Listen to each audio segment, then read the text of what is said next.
Liquidity is one of the arguably most important concepts when trading. Whether you recognize liquidity or not, it is ultimately what is moving the markets. So liquidity, from a basic financial definition, refers to the ease with which an asset or security can be converted into ready cash without affecting its market price.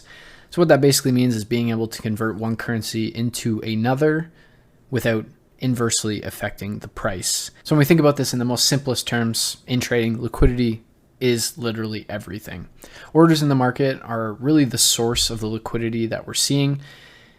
The market is in a constant battle between supply and demand. Supply and demand is exchanging, and at the end of the day, at any given price on a price chart, there are orders. People are looking to buy, people are looking to sell.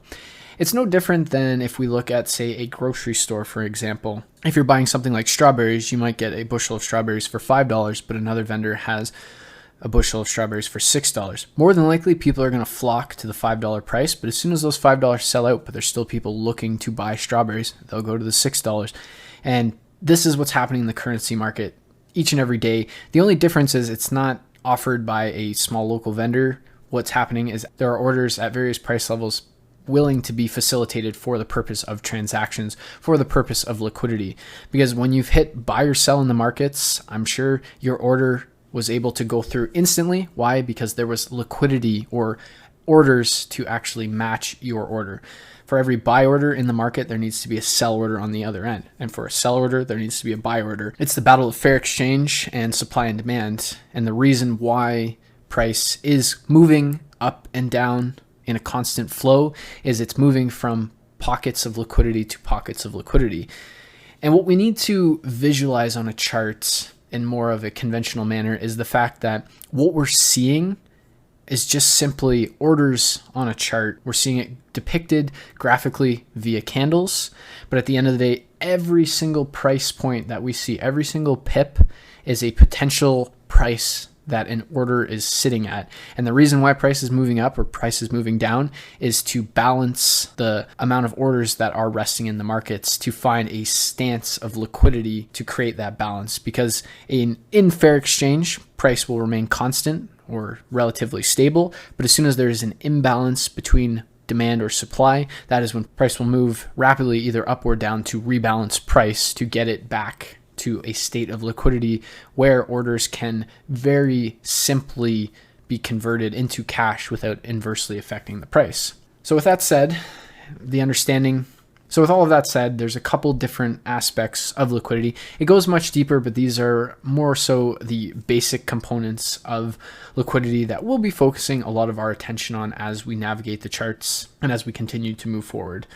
So if we're looking at very basically swing structure or any sort of market structure that's being printed in the markets, what we see is once that market structure has been created, whether it's a swing low or a swing high, more than likely there are going to be orders that rest just above the high or just below the low. And those orders exist for a multitude of different reasons. In a basic sense, anyone who would have sold at this swing high would have their stop loss just above the swing high. Anyone who bought at the swing low would have their stop loss just below the swing low. If we're looking at people who trade breakouts, there would be orders to execute when price breaks down below. So there'd be orders here.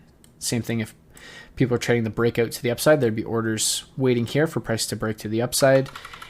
And simply put, depending on what the price level is, there might just be orders sitting at these areas, and once price tapped in just above those pools of liquidity or these pools of orders that exist, it was enough to take price away because there was an imbalance between buying and selling, and price will more than likely return to these pools of liquidity at a later point once a new imbalance in the market exists. Because at the end of the day, price moves to find liquidity to rebalance the market, or in other words, price moves to find orders to rebalance the market. Price is moving from one price to another price for various reasons, but price moves based on the imbalance between supply and demand. All that is happening on this chart is people are buying and selling. There are orders that exist at all price points. These orders need to change hands. For buyers, they need sellers. Sellers, they need buyers. And it's this constant battle between the two that's causing price to reprice, targeting different liquidity pools or groupings of orders at various price levels. So when we're looking at that swing structure, when we see swing highs, swing lows, or any bits of structural points of market structure, and the fact that we just finished the market structure section, this will be fresh in your mind.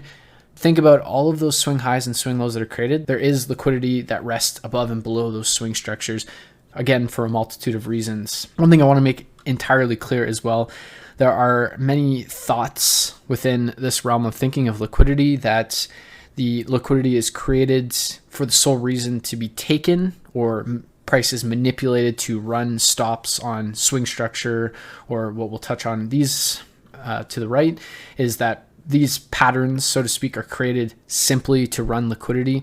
That's not simply true. There really isn't a entity that is out there to steal your lunch or manipulate you at a price. It's just simply due to the fact of supply and demand and the order flow that's going on behind the scenes. Again, when we're looking at a price chart, the candles are simply depicting buying and selling. That's all it is. They're depicting what's happening to price at a given price level, and the interaction between supply and demand is what's going to give us our bullish or bearish price. The reason why price is going up or down is really just facilitated through how that transactional flow is actually happening on the charts. So while it may be well and good to say that a large institution is looking to liquidate and take out all the stops before it runs, that's not really the case. What it bogs down to in many cases is that there is a algorithm of some sorts that is run by central banks, things like that. We live in the information age where AI and computers run a lot of the things we do. Why wouldn't they be in the financial markets?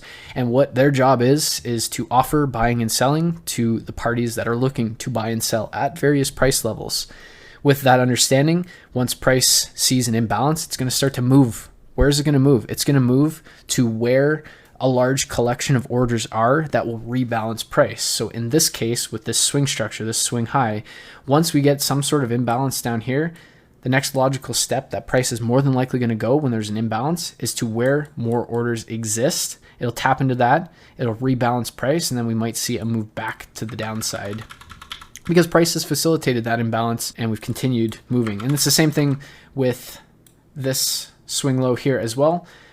We get an imbalance, price dips into this liquidity pool or this large pool of orders. It rebalances price. It finds that flow between buying and selling, and then price again moves in the opposite direction. Why is it doing that?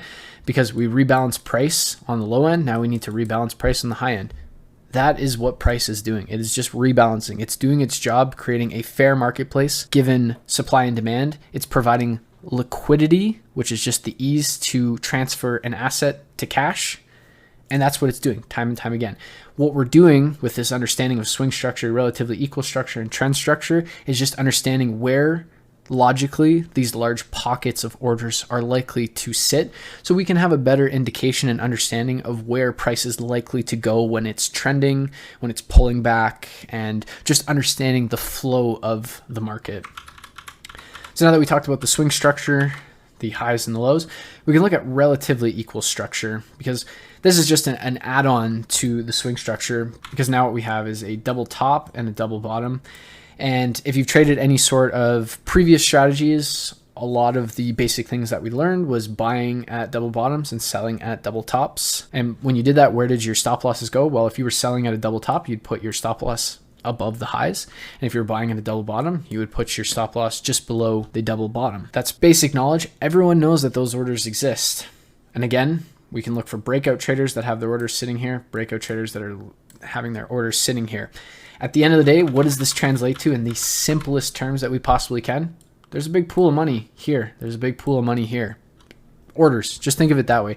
There are a lot of orders sitting here, whether they're stop losses, whether they're buy stops, whether they're limit orders, you name it, they're there, because everybody trades different. Everyone has a different reason for buying price. It might be large funds and institutions. It might be small retail traders such as us. It might be algorithms that are simply just offering buying and selling at different price points. But all we need to understand is when we see these sorts of structures is that there's just a large collection of orders that are resting here, and that price is more than likely going to be gravitated to these areas. Why? Because it needs to rebalance price to provide liquidity to the markets. Again, what is liquidity? Liquidity is the ease with which an asset, security, financial instrument of any kind can be converted into cash without affecting its market price. So what does that mean? It just means that you can buy and close your position, or sell and close your position, or just be able to execute a transaction, that there's someone on the other end of your transaction ready and willing to exchange with you. Because like I said, and I'm going to repeat this probably a few more times, if you're buying, someone needs to be selling. And if you're selling, someone needs to be buying. There needs to be two parties involved in every single trade that you're involved in. Now, of course, when you start factoring in lot sizes or units, this is where the fun begins, because I might be buying one lot of currency, someone might be selling 100 lots. So I've been able to buy one lot of currency from this 100 lot sell. They still need to fill their 99 lots. Liquidity is what's going to allow that to happen. But if that person can simply not facilitate their order, their 99 additional lots, that's where price is going to, you bet it, going to seek liquidity. It's going to rebalance price. It's going to find more orders to facilitate that transaction. That is all price is doing. It's moving from one pocket of liquidity or one pocket of orders to another, rebalancing price, because people are buying and selling constantly. People are buying and selling at different sizes. And for everyone that needs to buy, there needs to be a sell. For everyone that needs to sell, there needs to be a buy. And that constant balance in the market is what provides the liquidity, and it's also what causes the market to continue moving up and down. So now that we've looked at that, we can look at trend structure a little bit more. And what we can see is it's a combination of swing structure, relatively equal structure, because as we're seeing, we have this downward sloping trend structure. And I'm sure when we first started trading, a lot of us jumped into trend lines and pattern trading. And one of the things that we learned is when we had two lower highs in succession, we could draw a trend line and we'd be looking to trade the third touch, as that would be a validated trend. If you did that, where would you be putting your stop loss? Somewhere above the previous swing highs. Same thing if it was an uptrend, you'd have two higher lows, and the third one you would be looking to enter. Where would you be putting your stop loss? Below one of the structural higher lows. So we know, just given that in its basic sense, what is being built above this? Orders. A lot of people are also looking to trade breakouts. So again, all of these go back to the exact same thing. What is happening? What is being created? Big pockets of money, big pockets of orders. That's all that's sitting above these swing highs, these relatively equal structures, these trend structures. Why? Because price needs liquidity to move. Liquidity is the ease in which an asset or security can be converted into cash. For every buyer, there needs to be a seller. For every seller, there needs to be a buyer. And in order for that to happen, we need orders. And if there aren't enough orders to facilitate all of those orders, price needs to rebalance, or we need to see a reprice, and that happens with price moving up or down. Again, like I said, I wanted to repeat myself, and I said I would repeat myself several times, because it's this basic concept that makes liquidity and understanding liquidity incredibly powerful. Because when we pair this with market structure, when we pair this with supply and demand, we have a full sense of understanding of what's happening on the charts, because we know we are trading supply and demand. We are looking for the imbalances between supply and demand. We also know that we use market structure as our basis of understanding trend and where price is likely to go. We pair that with supply and demand. We start to understand that when price is forming a higher low, for instance, that we'd be looking to buy at demand zones to then take out the previous higher high to form a new higher high. We can now take that a step further, because we understand that price is moving from one price level to another price level to facilitate transactions, rebalance price, and offer liquidity. Liquidity is what's moving the market, because simply what we're doing is converting an asset to cash. And the only way to do that is by moving from order to order, balancing supply and demand. We're looking for imbalances in supply and demand to trade the supply and demand zones, but we need to understand liquidity and the areas of liquidity that are being created, being run, so to speak.